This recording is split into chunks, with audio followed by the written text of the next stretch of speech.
एक छोटी सी बच्ची घर के दरवाजे पर सिर टिकाए हुए अपने पिता की राह देख रही थी।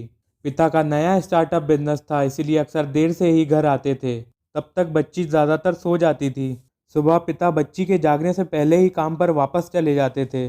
अंदर से बच्ची की माँ ने कहा कि अंदर आ जा और खाना खा ले, पापा आ जाएंगे। तब तक क्या ऐसे ही दरवाजे पे खड़ी रहेगी?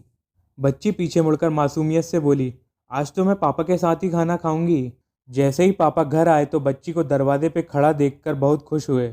आते ही उसके सिर पे हाथ फेरा और बैग रख के अंदर फ्रेश होने चले गए।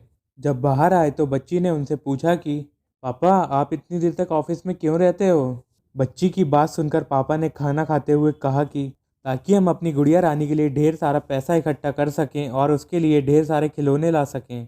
बच्ची के पापा को यकीन था कि खिलौने की बात सुनकर बच्ची खुश हो जाएगी, लेकिन बच्ची तुरंत वहां से बिना कुछ बोले चली गई और थोड़ी देर बाद एक बैग में अपनी सारी गुड़िया और खिलौने भर के पापा के पास ले आई और पापा को देते हुए बोली, पापा, यह मेरे सारे खिलौने हैं, आप इनको ले जाके बेच दीजिए। मुझे नहीं चाहिए ये खिलौने, मुझे आपके साथ रोज खाना खाना है, आपकी गोद में बैठना है, आपके साथ खेलना है। बच्ची की यह बात सुनकर पापा को खाने में नमक ज़्यादा लगने लगा था।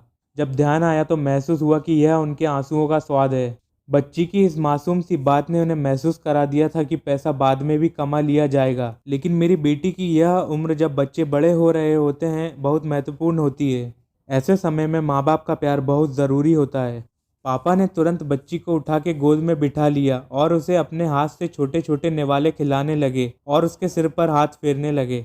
दोस्तों, यह बात सच है कि पैसा दुनिया में बहुत ही ज़रूरी चीज़ है, लेकिन पैसे की सही कीमत याद रखना ज़रूरी है। पैसा आपके परिवार से ज़्यादा कीमती नहीं है। पैसा कमाने और परिवार के साथ समय बिताने के बीच बैलेंस ज़रूरी है। अपने बच्चों के साथ खेलिए, अपने पार्टनर के साथ डांस कीजिए, माता पिता के पैर दबाइए, क्योंकि पैसा ज़िंदगी भर कमाया जा सकता है, लेकिन परिवार के लोग हमेशा आपके पास नहीं रहेंगे। बच्चे बड़े हो जाएंगे, माता पिता बूढ़े हो जाएंगे, इसलिए समय रहते अपना प्यार उन पर लुटा दीजिए।